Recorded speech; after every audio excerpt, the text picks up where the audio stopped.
Morning, guys. It's a rainy Sunday outside. I'm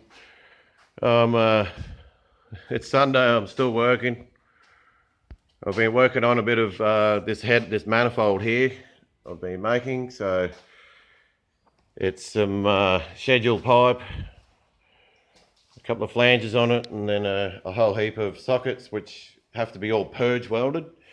To do the purge welding process, I first need to weld on my flanges, and I thought I'd have a bit of a play doing some nice little weaves. I'm not sure how well you can actually see all of that there, but they turned out pretty nice.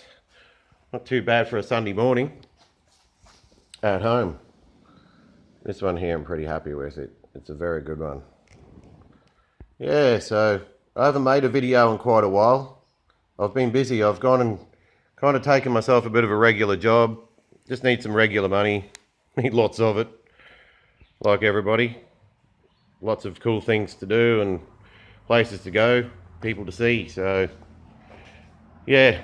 Just a quick little update with what's happening around the shop. Not a lot, as you can see, except for a whole heap of mess. Everything's just, it's just all trashed. I'm in the middle of not doing a lot with the Commodore at the moment. She's just sitting there gathering dust, really.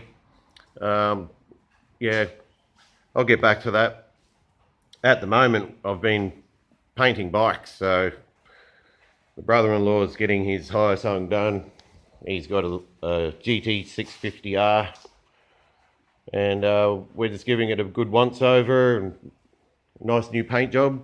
So everything's all in its base colour now, waiting to go. So we can get away from this shitty weather, which I don't really want to happen too soon. We really need some rain out here. That's the first green we've seen in a long time. So yeah, it's good to have rain. Good to have rain. Yeah, so anyway, pretty boring video really. Might do another time lapse. I'm going to put a time lapse up of me welding these flanges on, just so you can see how many times you've got to go around them to build the welds up to the right size. Yeah, but otherwise, yeah, it's all looking lovely. It's sweet. I'm definitely happy with how these welds have turned out.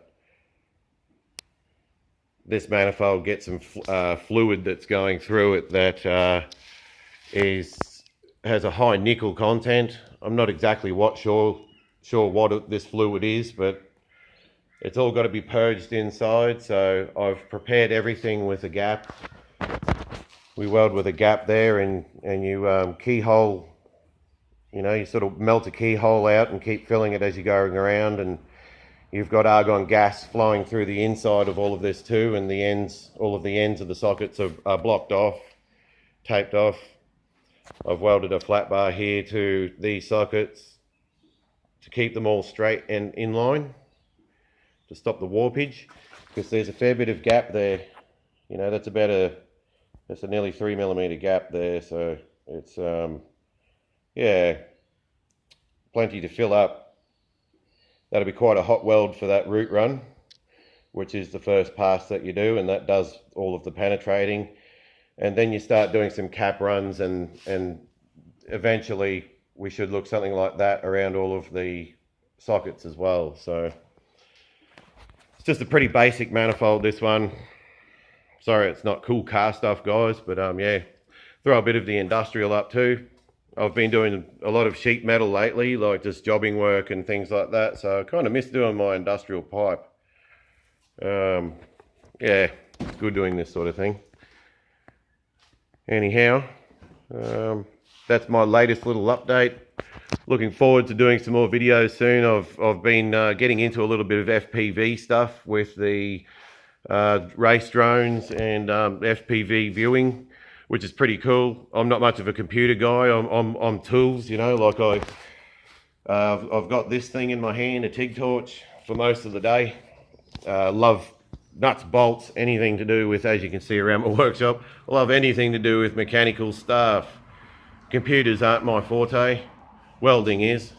I'm a sheet metal worker of 26 years, so I can weld, but I'm not real good on the computers, so that's something I've always wanted to overcome, and lucky enough as a kid with my grandfather to do a lot of electronics and stuff like that with him. He was a radio tech in the Swedish forces, so I was lucky enough to pick up a lot of electronics knowledge from him, which is something I've never stopped doing. I've always played with my RC gear. It's the inner child that never grew up with the RC stuff. So yeah, I'm going to start doing some more FPV videos, and yeah, it's a good little community out there. There's a good bunch of people amongst it, and it's a really unbelievable way to see the world. Technology's come that far now where you can hop inside these drones and put your goggles on and go fly inside these little things as if you were in it. And you know, the maneuvers and everything that you can do is just it shouldn't be able to happen. It's almost unearthly. They're like a UFO, these things. So if you don't know what I'm talking about, jump on YouTube, look up FPV, and you'll know what I'm talking about. Pretty addictive sort of stuff. And yeah, so I guess my next videos will probably have some more electronic flavour to them. And yeah, pretty soon we're going to be seeing the Commodore back on the road again. There's nothing wrong with it. It just needs to be registered. Just got to pull my finger out and get it registered. Bit hard when you're working 7 days a week at the moment. Yeah, it's just busy. It's just hard out there, guys. You all know what I'm talking about. We just need heaps of dough for bloody everything. It's the cost of living and the cost of all of this and everything. It's just huge. So yeah, sometimes just got to keep the ball rolling. And yep, on Sundays, weld up some manifolds. So anyway, enough of my ramble for Sunday. Just a quick one to say good day to everybody. And yep, I've just been in hiding working. So that's where I've been. All right, guys, have a good one.